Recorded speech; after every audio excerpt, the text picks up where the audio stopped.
All right, it's the David Magee Show. I'm David Magee. I'm so thankful you're with us. I'll tell you from the beginning, I have a confession to make. And this whole discussion and episode is built around this confession I have to make. And I think it's valuable to any man anywhere, but also people in men's lives. Because for me, I think it's so relatable in the sense of what I'm here to confess is so much of my life, I fought so hard to be a man that my ego kept faith at a distance. Mm-hmm. And I found myself really crumbling in the weight of trying to do it myself. And I don't think I'm alone in that. But for me, as I look back in what I faced, that's been such an important part of my journey in me taking that ego off the shelf and putting it together for this power of this, gift of God's grace. So for that confession, I had to, look, I'm not Catholic. I go to Oxford University United Methodist Church in Oxford, Mississippi. But if you're going to make a confession, you better bring in your friend and lead pastor, my pastor of OU Methodist, Chris McAlilly. Hey, David. It's great to be here, man. Yeah, you're a podcast host yourself. Indeed. You and Eddie Rester host The Wait. The Wait podcast. Yep. We've been doing it for several years now, and it's been a gift to do it with a close friend. And it's, one of the great things about it in Oxford is that you get to interact with a lot of great people. And we've had you on the podcast. And you've had me on, and it was one of my favorite episodes. I still have people ask questions about it. You guys were kind and shared it as one of your best episodes one time. And it's, I've always been very proud of going to a church that has those kind of conversations because it's a little bit of a risk. It is. When you're on that pulpit and you begin to push the envelope of conversations, you run the risk of people within your church saying, "Wait a minute now." Yeah. I mean, part of what we wanted to do with the podcast was, one of the things about preaching, one of the things about going to church is there's one person speaking and everyone else is listening. And so part of what we wanted to do... Sounds like what my wife accuses in my household, Kent. Same. But I think that there's a real gift in conversation, and even the truth, I think, is something that, this idea that one person's going to go off onto a mountaintop and discover what's true. I don't think that's the case. And it's been my experience that in my own process of self-discovery and understanding about what's the nature of reality, or what's the nature of the universe, or the nature of God, or our human condition, that you discover the truth about those things and the beauty and the goodness of them in conversation with other people. Mm. And the podcast for me has just been super life-giving because it puts us in conversation with all kinds of people across the country and around the world that are doing really interesting work at the intersection of life and faith and work. And for me, it's a way to continue learning. I heard somebody talk about faith as a journey of understanding, self-understanding, and just kind of a process of essentially like lifelong learning. Yeah. And for me, that's really important. I do think you're right, though, back to the confession that particularly for men, and I don't know if it's just men in the American South, but it's men. It's the sense that it's maybe not just men in the American South, but there certainly is a little more torqued dose of that. I think statistically. I think that's right. It's just this idea that if it's going to get done, I'm going to have to be the one that gets it done, and if it doesn't get done, then I'm on the hook for all of it. I have to be in control. And I'm responsible. Yeah, exactly. And I, for me. Here's how that looks, what that looks like. I'm arriving at middle age. I say I'm a person of faith. I show up at church mostly on Sundays with 3 children that my wife was pulling the trigger for us to go. Mm-hmm. If she ever laid her arms down and thought like we'd been to some game late the night before, or I was like, okay, well, we're out, over and out. Then you weren't at the church then. You were still finding your way through Duke Divinity School. But I, as a young adult, taught a young adult Sunday school class at what is our church now. And even then, I look back and think, was I a person of faith, or was I pretending and going through the motions for how it looked? And in that, was I more protecting my ego and how I looked, my frailty, really afraid to, how might I look if I fall down on my knees, before God and everybody else? And I have to confess, that's where I was. Yeah, and I think that's where, again, so we're talking in Oxford, Mississippi. We're kind of deep in the middle of the Bible Belt, and I think there's a lot of, it's a performative religiosity, and to be one of the first questions that gets asked if you move into a southern town is, where do you go to church? And it's a part of check box. Yeah, exactly. It's like, where do you go to, where are your kids going to school, and who you're married to, and where are you in the country club? And it's a part of the, I guess, the architecture, the furniture of a life that suggests that you're someone who would be credible and trustworthy to do business with. And that's a lot of the ways in which guys show up to church, I think. And meanwhile, what happens, I see, one of the things about our church is that we have a lot of recovery groups that meet upstairs almost every day of the week. And I think a lot about the distance between the rooms of recovery where the mask is down and people are speaking with just opening their souls up. Bearing their souls up. I've admitted that my life is unmanageable, and I can't do this thing without a higher power. And that's a different place to begin when you're in the church than when you're coming on Sunday morning and you put on a sport coat and a tie and you show up and you're buttoned up and you're putting your best face forward to the community. And it's a kind of performance that's done. And I do think there's a way in which that becomes protective of an ego, and I do it too. I'm a pastor, and we're human, right. And we're all. But I do think that there's a deeper level when you're on when you're on your knees, or when something in your life cracks or breaks, and that's happened for all of us. And when those things happen, you need two things. You need one is habits, language that might help you kind of deepen a relationship with God. But you also need friends. You need people that you can be honest with, that can kind of pick you up and keep you moving. And also to model, I think, Chris. Right. That was one thing that I was missing. And so as you talk about that kind of performative thing, and I'm not picking on anybody in my past, it was just, but I grew up in this household, and there was a lot of dysfunction in the family, but they wanted there not to be. Okay. Right. And both my adopted mother and father had come out of backgrounds. Both of them had gone to college at faith schools. My mother had gotten a degree in Christian education. Father was playing an organ in big churches. And so they're married, they have children, and we're going to church every Sunday. I'm not picking on them because I thought I would never be them, but I'm about to connect that dot. We went to church and we checked the box. We put on our clothes. I went down there as a child and sat in some Sunday school class with some lady that scared me, and we ate stale saltine crackers and drank orange juice. Orange juice was pretty good, though not too chilled. And,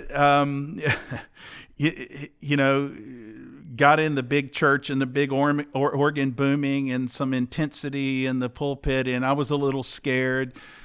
And then we went home and we had lunch and we were all hungry, but nobody ever talked about church or God or anything. Again, I'm not condemning them.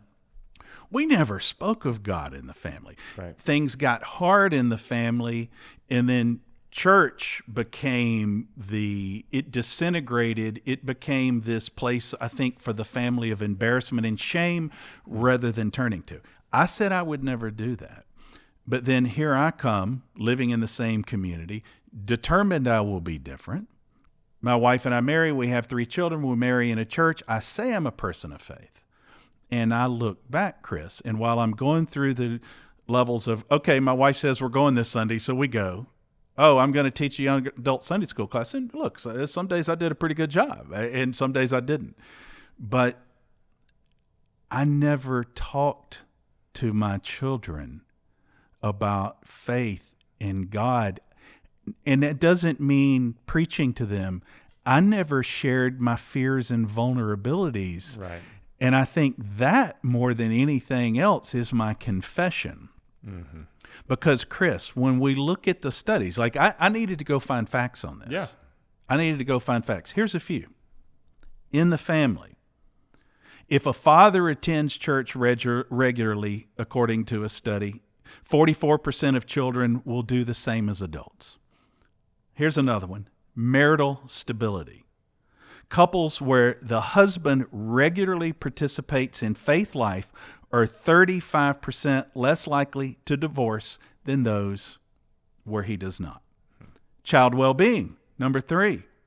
Children with actively involved faith-practicing fathers are more than twice as likely to report high levels of life satisfaction and are significantly less likely to engage in high-risk behaviors. And then the obvious generational impact, when you have fathers involved in spirituality at home, the vast majority of their children will say later in life that faith is very important to them. And I'm not blaming myself because I was just a lost soul. Right. What I'm saying, though, what I've understood, that how we've learned into man up and to think we're going to do it alone is not only maybe not the best path for us. If we believe, we have to really think about our ego in this. Yeah. I mean, so on the best research that I know about in terms of,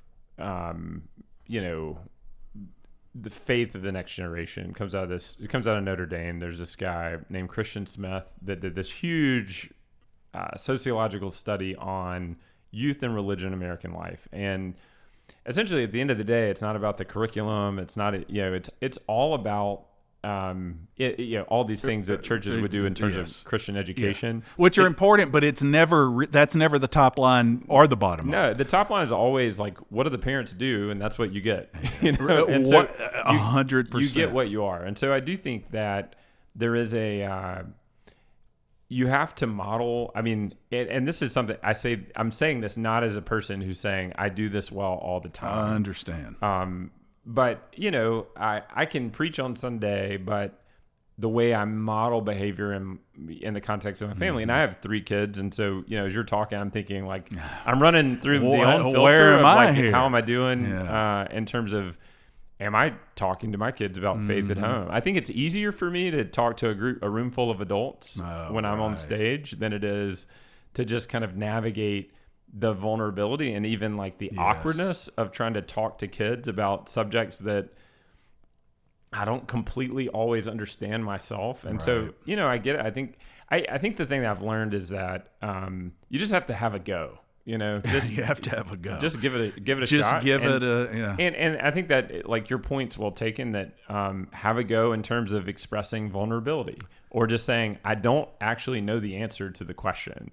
My daughter right now is 8, and at night she's asking really awkward questions about death and heaven and a lot of things that my wife and I will come out of the bedroom and we'll say, I don't know how to answer. Essentially, where do I go with this? Yeah, we don't know how to answer the question. Do you go in deeper, or are they ready for that? Right, and it's we're not experts in childhood development, and so it feels a lot of times like we're going to get it wrong. And in a way that might in some ways like do long-term damage. This is like the moment that they'll remember and talk about in therapy. You're going to like put a spear in their heart with your wrong answer. Exactly. And so in order to answer the question, this is the way I would say it. I have to actually do some exploration to understand, what do I think about these things? Right. And that's a harder thing to navigate at times. I love that. I will jump in here and say, because you really got me about your precious 8-year-old daughter, who, by the way, is precious, and you're going through these her wheels are turning, for lack of a better word, right? And so as you know, the beauty of what we have, not just in a close-knit community in our church, we have a small, close-knit. We live in Mayberry. And it's not really Mayberry because it has its. I tell everybody all the time, don't call our community Mayberry because it's not. That's not real. It's a wonderful place. But it is a wonderful place, and it's a small place. Okay, so on that, when you're talking about your daughter, in this small community, we have the gift of being very involved in two of our grandchildren's lives daily. We're involved in all of our grandchildren's lives, but Hudson's. Two sons live, in our backyard. And so Kent, gets to she picks up Wilder at school at Bramlett Elementary, where he goes, where your children have gone, and on a daily basis. And the magic of a 6-year-old is like an 8-year-old. Their wheels are turning. And Wilder, he gets in the car and he's buzzing after school on kind of that emotional high from the day, and he starts spilling like what happened, but he mixes it with him pondering these big life questions. So yesterday she's like, yeah, well, Wilder, I picked him up from school, and he's like, KK, that's what he calls her. KK, we had this in the lunchroom, and so did this on the way as we're walking to the bathroom. And KK, how did William die? Mm-hmm. Our son William, his uncle, he never knew. Right. So we did this at school. We went to this bathroom. Within 10 seconds of the breath, just like you're talking about your daughter. KK, how did William die? And she's like, gulp. Yeah. Like you're coming out of the room going, how do we answer that? And she gave him an honest answer. William died of an accidental drug overdose. And her whole point of coming home to me is, David, did I do the wrong thing? And I said, I think it's what you're talking about, just showing some honesty and vulnerability. Is that too much for a 6-year-old? Maybe. But telling a lie, yeah, that's right. Where does that get you? And now, of course, you know what he says. What's a drug overdose? Right. And she is off on a Yeah, that's right. And that's right. I think the fact that raising to the level of awareness that kids ask questions of ultimate importance, I think it's just a reminder that questions of ultimate importance about life and death and life after death, these are things that we all have. They're just right on the edge of our conversation. I went into a conversation at lunch today thinking I was going to be talking about X. And because I'm a pastor and people feel, because of my role, a level of comfort in sharing what's really going on, I end up in a different territory, and we're talking about hard stuff. It's kind of the limits of healthcare and kind of the frontiers of medicine that won't be able to fix the problem.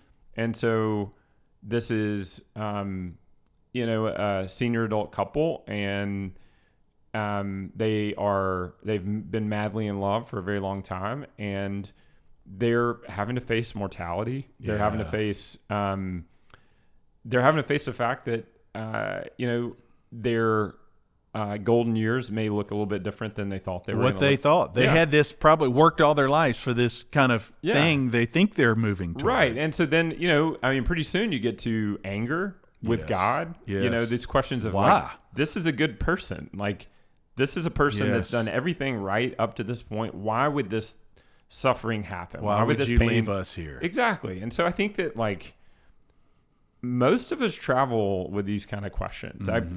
Last week I was in conversation with a young couple that were another kind of medical emergency, and I don't know, we live in such a technologically advanced society where we feel like we should have control over everything and the answer to every question. Why can't we fix this? And then when those answers aren't there, then we're left with we're on the ledge, and we've got to figure out, either you kind of go into that and you explore those questions even though they're mysterious and they're hard and sometimes they feel awkward.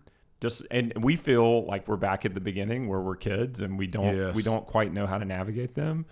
Or we shut them off and we just keep on trucking, or we we do all the things we do. We numb it out. We cope it. Right. We avoid it.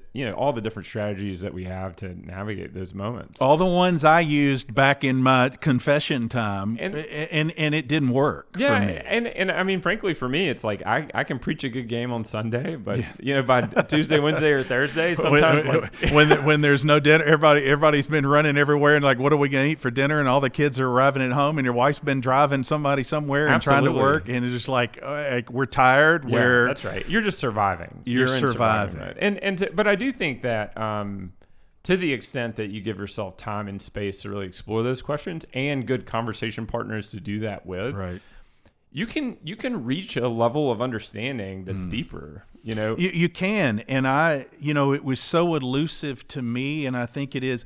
I would see people that I thought really had faith and also found a purpose through that faith and had kind of found their life path despite what they'd faced. Mm-hmm. And I remember thinking, Chris, I'll never get there. I'll never be that. And so I thought, I have to go and prove myself. Mm-hmm. And I will win this for myself. I will win this for my family. And I look back at all of these statistics, and the truth is I was so alone. And what happened is, our 3 children began to struggle, and they were alone. And my wife and I, our relationship began to struggle, and we were alone. Somebody told me the other day, and I thought, well, that's a compliment not to me. It's a compliment to God and faith that this is real. Because somebody told it to me. They said, you have reached a peace and a comfort, it seems. And I said, I want to tell you, you've not misread that. My life is not better, meaning my life is amazing. It's amazing. But it doesn't mean that challenges and other things are removed. What it means is I finally found, by putting my ego aside and grabbing that magnet, to be able to say to myself and the world, I can't do this alone. And I got there through recovery, as you're talking about, and I think that's the difference in like what my parents faced. They were brought up in it, and then they weren't sure how to use it when they were faced with crisis. Mm-hmm. And it almost felt like the church was, to be honest, and churches are a collection of people. So, I mean, they can at times be judgmental. They can at times feel like they're shutting others out. That's what it felt like for my parents in that household. And so they felt like they were being judged for they were. And so I think they had shame to go back.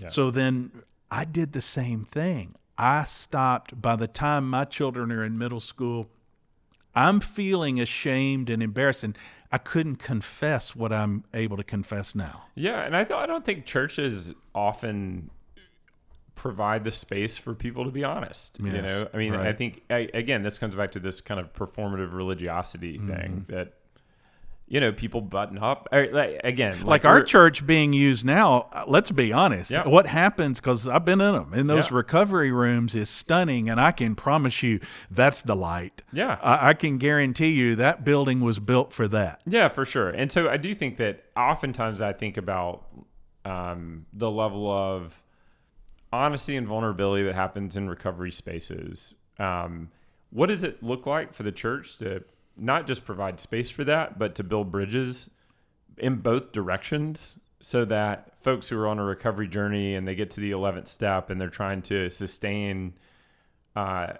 their journey in recovery through a deepened spiritual life might find some of the resources, the ancient spiritual practices available either in Christianity and one of the other major religious traditions. Like, that's there and available, and we have some expertise in that.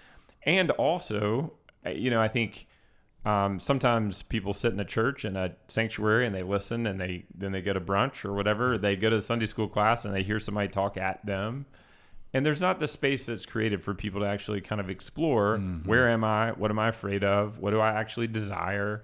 Where do I want to go? Why am I even here? Why am I here? Yeah. Why do I have a life? I'm going to have a death. What between now and then? And maybe I'm facing a medical crisis and I'm no longer able to do what I was. What am I waking up and doing? That's right. Yeah, and so I think that's an open question. I do think that memoir, I think, is a good example. We talked about this, that it's a space where people can lay out their story, and I do think that we're getting better at creating spaces and opportunities for people to tell their stories. And I think culturally, I think we're more open to hearing a wide variety of those stories.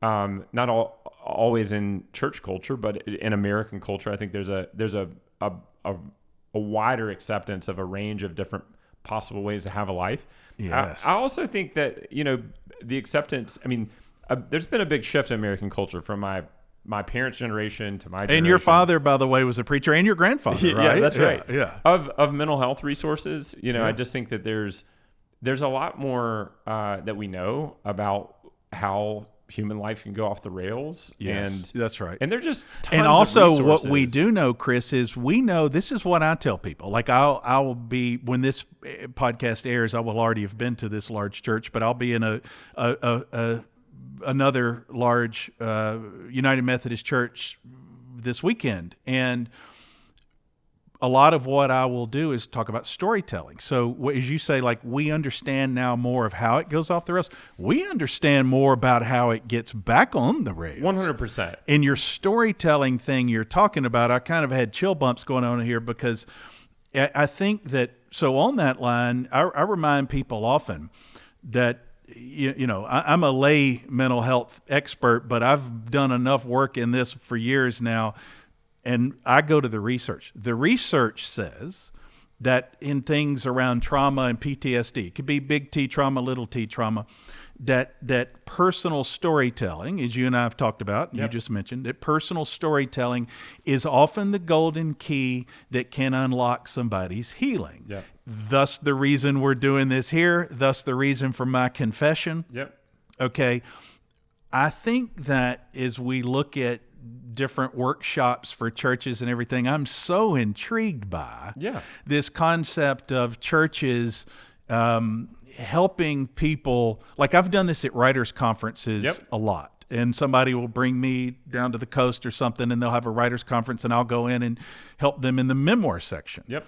And somebody asked me once, well, why are we doing this if the odds that none of us will ever be able to get our book published? And I said that before I really understood the mental health benefit. I said, well, the reason you're doing this is because you're going to better understand yourself. 100%. 100%. Yeah. So I think about this in terms of spiritual autobiography.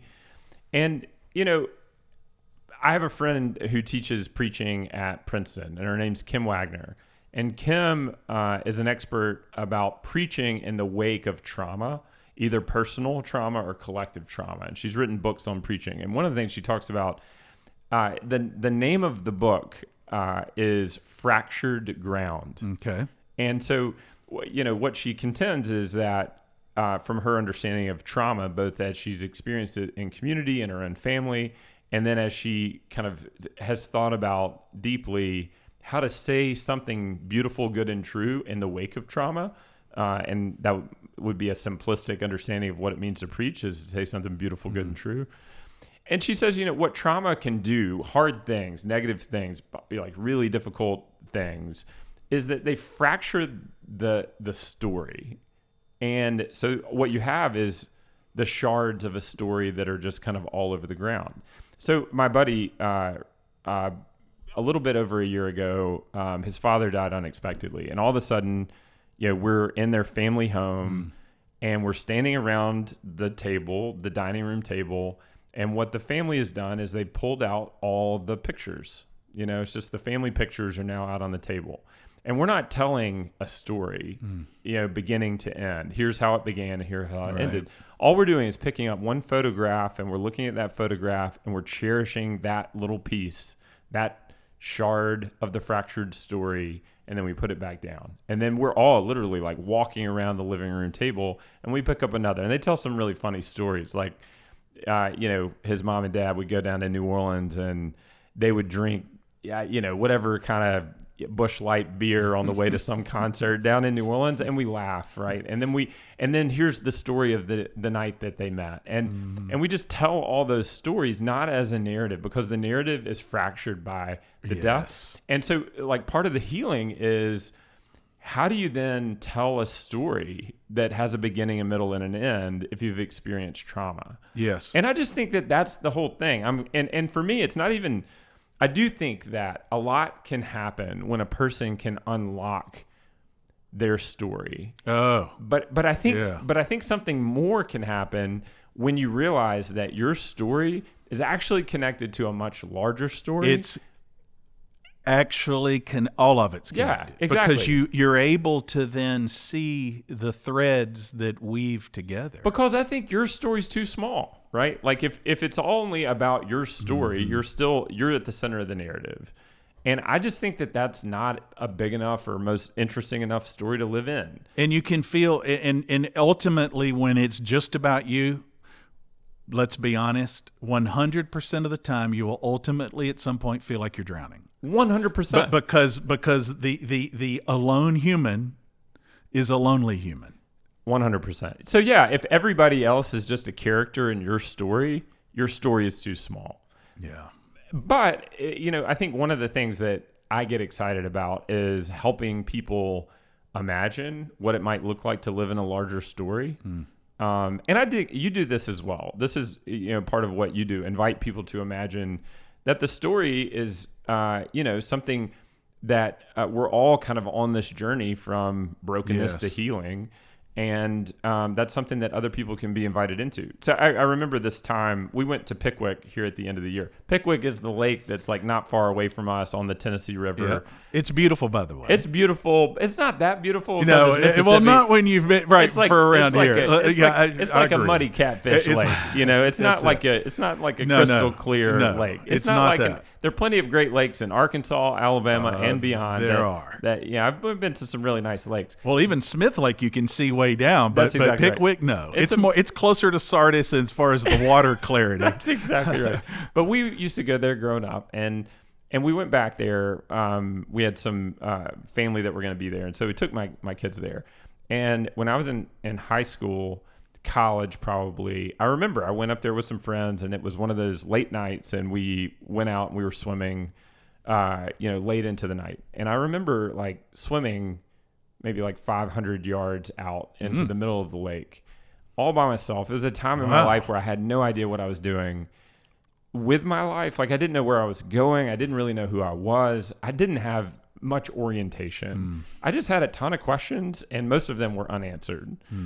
And I remember like it was well past midnight, and I'd probably had a little bit too much to drink, But I was out there, and I remember looking up at the sky and seeing all the stars and feeling how just majestic and huge it was, and how small I was. And it did at that moment feel like I could just sink down to the bottom of the lake. Yeah. But also there's this other reframe or orientation I think that you can have in that kind of a space where you can feel all alone in the middle of this vast universe, but you can also feel this sense of connection to it. Yes. That can sometimes happen. I think about that moment when you and William in the memoir. And we were in the stars. Yeah. When 16 degrees below zero. Yeah. And we're looking up in this vast, that was the conversion for me. Right. I remember. I mean, it's this moment where you feel connected to all of it. It changed my life in an instant, Chris, and that was the end of infidelity. That began a journey of ending distraction from infidelity to substances. Did I fix the hole in my heart immediately? No. Did I begin it that's when I put my ego down. Right. And William and I shouted into the night, thank you, Lord. I'm so embarrassed to say, but it's okay, that was really the first time I had shouted out to God that way. And guess what? I shouted out and it came right back to me. Yeah. And I didn't understand it. And I think that's the message, as we said in the beginning. Look, we began talking about this in a framework of men. Of course, women face this. Everybody faces this. But the reality is, I'm a man, you're a man. So we can come at it for this conversation standpoint from that perspective, because there are things culturally. There are even things in literally how many of us, maybe not all of us, how many of us are wired to my friend Trey Tucker, who's a counselor at McAlilly School, had my son Hudson in his classes. I'm very close to Trey. He calls it, our caveman instinct, right? And there is some of that in it. And my message to every person, man, woman, whatever, but men in particular, it's like, what we learn when we've been through it, and you kind of find this grace and you connect with faith, it does make it better. And actually, your family is stronger. The statistics bear it out, and it doesn't fix everything. But it's not like I used to feel ashamed that I had to come with it. I almost felt like that I couldn't step into it until I was worthy. And I think that's where the ego held me back. Yeah. And I think that my message to everybody is, it's there for you in the taking, and, you don't have to come. There's no such thing as coming into it in perfection. There's no such thing that you will come into it as broken as I did, and as broken as I will be when I depart here. Right? Yeah. Amen. Amen to that. And I think that's right. I do think that for me, when I began to take faith more seriously, it was less connected to the church. I grew up in the church, as you mentioned. My dad and grandfather were both pastors, so I got to see the church good, bad, and ugly. Yeah. And the ugly parts of the church made me not want to be a part of the church. Right. And sometimes the ugly parts of the church make folks, there's such suffering involved with that it's not a safe place for them to go. And it might not be the first step. It might not be a step that can be taken for many years. For me, the natural world, the created order, something about being outside under the stars. Yes. You love to hike. You love to get out. Yeah. Hiking, mountain biking, Right. Just getting out into the natural world. It reminds me I'm a creature. I'm not the creator. Yes. And that reorientation is a way of saying there's something bigger going on, even if I don't understand it. Yes. And whatever that is, this creative energy and power and force that set in motion the sun and the moon and the stars, that would be oriented towards me in a way that would be a kind of loving affection and grace, rather than condemnation and punitive judgment, right? Yeah. And that's the gift. Yeah, and the it's gift. all about, coming into that perspective and opening your hearts and mind. And when you really get there, you can put down. People ask us all the time, why have you been able to get through this grief? And it's not just losing a child. It's marital grief. It's infidelity. It's I tell people all the time, my son Hudson, I mean, he could have been my daughter. They could have been so mad at me. They probably should still not be talking to me. And Hudson will tell you how he battled that people in his life. His girlfriend Lo, who he ended up marrying. It takes profound forgiveness. And I just when we have ego and things involved, we can't really get there. And I never found any other way to let it all go. Because we just will not answer all the questions. Yeah. Yes. I mean, I think moving from I'm in control of this story, this is my story, and I'm responsible for everything within it and everyone within it, to a posture of everything is a gift, and I can kind of surrender to this power that's beyond myself that desires my good and my flourishing. Yeah. I think it's a hard transition. It can be a hard transition, but I do think that there are people who get to a moment in their life where they kind of run out of other options, or they, and I do think I think you're exactly right. And that's where I was. It was, this is the end of me, or I will reach for the light. And yeah, this can be a beginning. And I think no matter where people are in life, and I understand that, you know, if late stage health issues, young married, am I in the wrong, you know, thing? Did I go down the wrong path? How do I get out? It can feel so impossible. Mm-hmm. But the message is always to remember is you're not alone, and there is literal light, and it doesn't mean it fixes it all, but it can sure help make sense out of it. Yeah, there's an author I came across. She's from California, female, and she may not be for you, nevertheless. But she wrote this little book on prayer. Her name is Anne Lamott, and she's a great memoirist and essayist, and she's hilarious. But the little book is called, it's an essential book of prayer, Help, Thanks, Wow. And I just think that's right. It's just, it's like you come to moments where the only thing you do is cry out for help.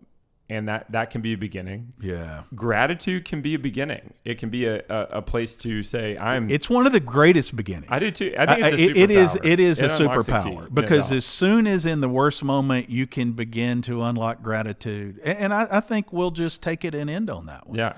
I mean, that's just too good. But did you have one more? Yeah. Wow. Yeah. Wow. Right. And I think the wow's the ending. Well, and that can be both. That can be both huge. It can be the entire. It can be the expanse of the sun and the moon and the stars, or it can be, for me, my daughter Bo.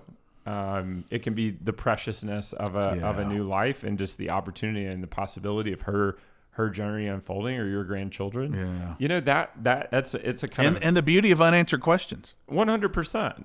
Let's go live a life and try to figure out how to answer those better, and find those answers. Yeah. No doubt. He's Chris McAlilly. Check out their podcast he does with Eddie Rester. It is The Weight, WEIGHT. I'm so glad you joined us. I'm so glad you joined us, Chris. Yeah. Thank you so much. Thanks so much for having me, and it's good to be with you, man. Awesome. We'll do this again one time. Let's do it. Yeah.